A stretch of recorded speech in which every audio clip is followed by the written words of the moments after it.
It's Doug Oster from Everybody Gardens in Pittsburgh, Pennsylvania, and you're listening to the Wisconsin Vegetable Gardener Radio Show, and all your dreams will come true. Not really, but you'll learn to garden. Well, one dream that can come true is using an organic product that your plants and your soil will enjoy, and that's from Dr. Earth. Dr. Earth is committed to clean and healthy gardening through creating cutting-edge, natural, organic, garden-friendly products. Based on research and innovation, after 28 years, they're the leader in organic lawn and garden industry.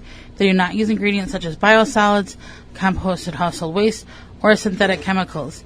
And so they have manure-free fertilizer, organic soils, insect control, and liquid fertilizers. If you want to grow the best quality food organically to feed your family, that is the founding principle of what Dr. Earth is all about. They have experts to find the most innovative ways to help you grow your best organically. Visit drearth.com for more information and where to buy. And they sell bee-friendly products. Bee-friendly products, yes. Yeah, so we're going to talk about our bee friends. Bees are a very unique species and have a tremendous amounts of benefits to the garden and human life in general. So bees, I guess the most important thing bees do in this sense is they help pollinate. And they are the majority of the pollinators. So butterflies, some beetles, bats all help pollinate too, but bees, that's their jam. That's their main thing. So it is estimated that 1/3 of the food that we consume each day relies on pollination, mainly by bees. So a lot of them includes things like berries, apples, squash. A lot of the flowering fruits, tomatoes need assistance by bees. So 1/3 of that is what is pollinated by bees. So if you think about it, if the bees are declining, we're going to lose 1/3 of our food. Yes, people could hand pollinate, but you have to understand the tremendous impact that bees have on a 50 or 80 or 100 acre field with tens of thousands of plants. There's just no mechanism in which man can go in there and hand pollinate. And if one did choose to go that route, your zucchini or your squash would be at a price that you would choose not to purchase it because of the high cost it was to manually get that to pollinate and produce. So there's 4,000 species of bees in North America. There's 20,000 throughout the world. Now, bees are not native to North America. The settlers brought them over. So if you think about that, if you think about what we've learned about different food things, there are some species that are native to North America, but the general population of the bee. But if you think about that, there was corn and corn is mace. Mice.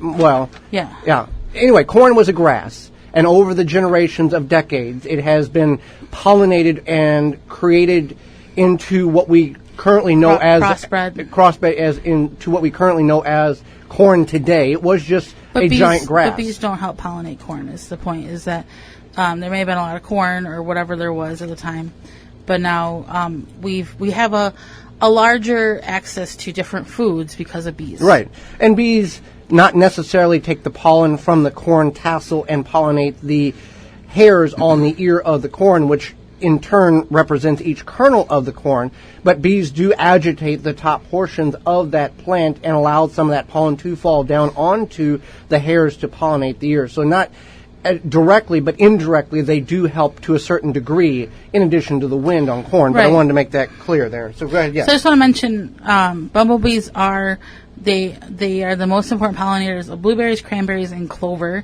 and they're the only insect pollinators of tomatoes. So, tomatoes are typically pollinated by vibration of wind, but also bees and insects do help.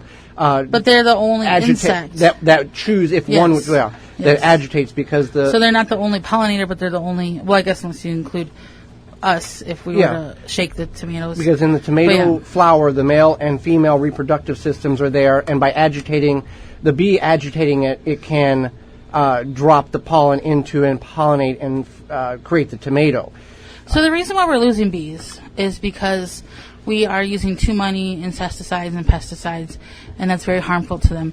There's something called neonicotinoid pesticides, and that's what's harmful to the bees. So that includes things like glyphosate, which is in Roundup, and then weed and feed, and etc.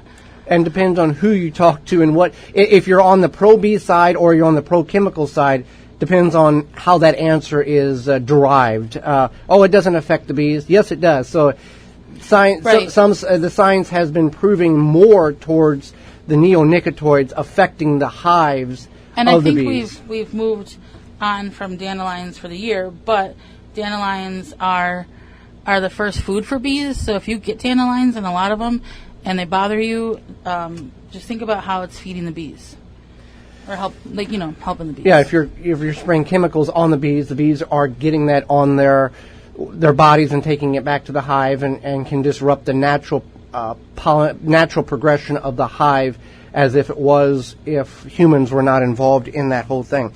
Back to the bees pollinating clover, or buckwheat, or anything like that.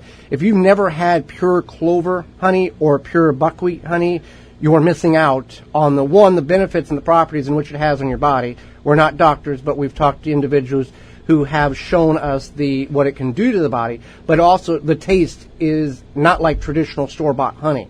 Some of the store-bought honey is not real honey. It has been altered to make you think it's real honey. You have to read the label and find out if honey is real honey, or if there is some additives in which the honey has in it that is fake, and they're selling it on mass production, so you think you're getting what you're not getting. One thing to make mention is bees are facing extinction. Depending on what study you read, who you talk to, they could be on the endangered list, or they're at least really close to it. And this is because of the things like the pesticides and chemicals. The researchers found that American Bumblebee's area of occurrence has decreased by about 70%. So this is loss of habitat because we're converting prairie land into farmland, and then also because of pesticides. But the decrease was 70%, and it fell by 89% from 2007 to 2016 compared to 1907 to 2006. So in 9 years, the decrease was higher than the decrease in 100 years. Does that make sense? Yes. Yeah. More damage was done in 9 years than in the previous 101 years because of and many people will lead to the conclusion because of what humans have been doing to their habitat, with chemical inventions after World War II, and the list can go on and on and on. So, bumblebees, what can we do in order to help the bumblebees in our little backyard, or the bees in general? So you can plant bee-friendly flowers. There's definitely bee-friendly mixes. You can find a bee-friendly mix at migardener.com. And then they have a bunch of amazing seeds for 99 cents. Another thing is you can buy little mason bee houses, and that will help the bees, and they're usually about $10 or so. Now, mason bee houses, they lay their larvae in there, and then the parent bee dies, and that larva develops over the winter, and then it emerges in the spring, and the cycle continues to continue. Right. That's different than the traditional bumblebee or the honeybee that you can have a hive for. Right. But a hive based on your municipality and the city, you might have to go through a course or a class. But a mason bee house you can easily obtain. It's good for anybody. It's good for anybody. Yes. It's not complicated. So there's that. And then just in general, do not spray your lawn. Yeah, introducing chemicals into your environment is one of the things that can greatly decrease the death in which the bees have and increase their populace of them in your yard. And if you create a bee happy habitat, you're going to bring those into your area and maybe protect them from what your neighbors or other parts of your city are doing. Being bee-friendly and insect-friendly is the way to go, and Phylum Bioproducts has that. Yeah, now that the weather's starting to warm up, finally you want to protect your garden from various beetles, weevils, and borers, including Japanese beetles. And what better way to prevent those pests from destroying your garden than by controlling them while they are larvae? Grub Gone is an easy-to-apply granular product that can be spread on your turf to successfully control grub invaders. Developed by Phylum Bioproducts from a naturally occurring bacteria, Grub Gone is a non-chemical BT product that specifically targets only certain scarab pests, and it is safe to use around bees and other beneficial insects. Yeah, that's right. So if you already have beetles flying around your yard, Beetle Gone is an organic dispersible powder that can be sprayed directly on your edible plants. You can find out more at phyllombioproducts.com. That's PHYLLOM bioproducts.com. Coming up next, we've got the author of The Urban Homestead, Eric Newt. will be with us.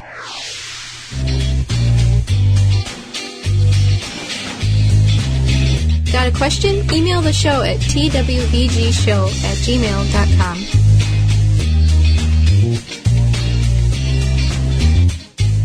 Power Planter is a family-owned earth auger manufacturer. The Power Planter Earth Auger will transform your garden experience. It helps homeowners and professionals complete almost any planting or digging project faster and more efficiently than using a shovel or a spade.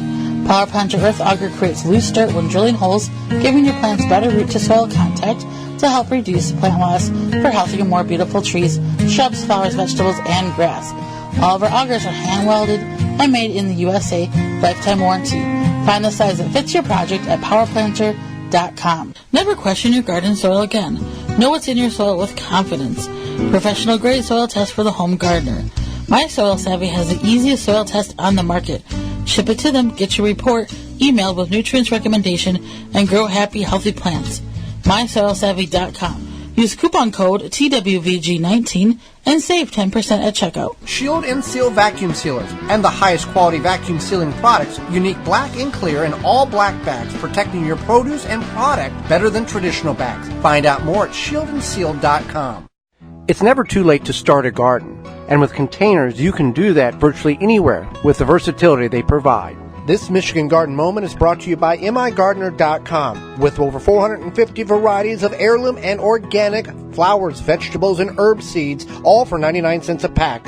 Find out more at migardener.com. Several guidelines in which to follow when container gardening is: 1, to have a container of adequate size for the crop you're intending to grow, and to make sure that there are proper drainage holes in that container. A container can be anything from a root maker grow bag to a Rubbermaid container to a 5-gallon bucket, again with proper drainage holes in it. The more soil you have in that container, the slower or the more time it will take for that container to dry out. The smaller the mass amount of soil, the quicker it's going to dry out. So keep that in mind as well. A good all-balanced compost or potting soil will work. It would also be advised to find something that may contain a slow-release fertilizer, or you can add fertilizer at the time of planting and do both to help feed the crop. There are many guidelines on the internet that will guide you in what size container is required for what crop. Additionally, placement of the container is important.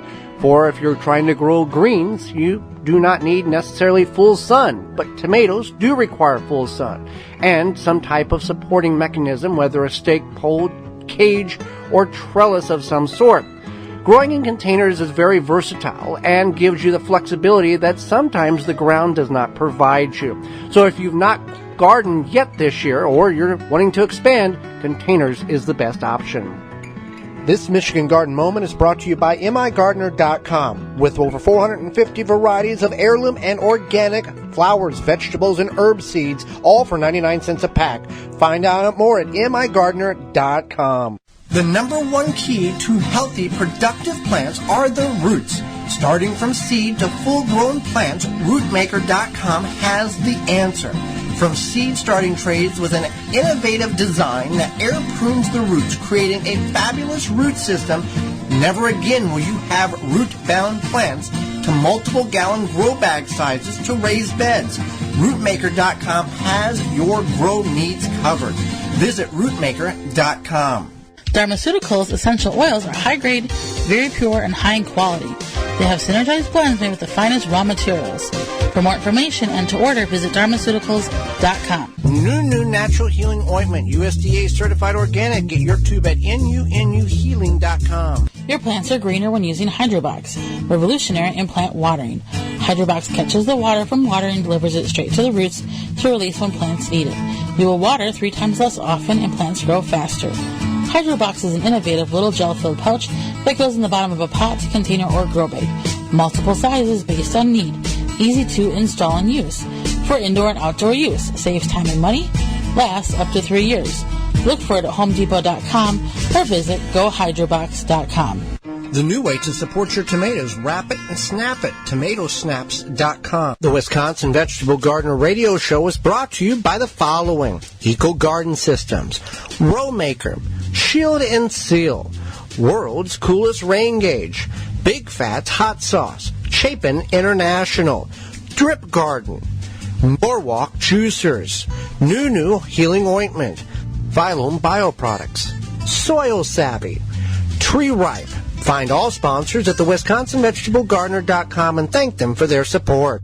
So the temperatures are warming up finally here, and that means one thing. It's time to get your landscape and your property back in check. And if you don't want to do this, or you need assistance doing it, or you need the materials to do this, or you need the knowledge, there's only one place in Milwaukee that has all of that and a whole lot more. You can go to Blue Mills Landscape and Garden Center. They're at 4930 West Loomis Road, just south of Layton. You can go to bluemills.com or call 414-282-4220. They have the staff, they have the equipment, they know what will work, but they will listen to the customer, and they'll listen to you, and they'll give their advice to you, but they'll follow your plan. That's Blue Mills at bluemills.com.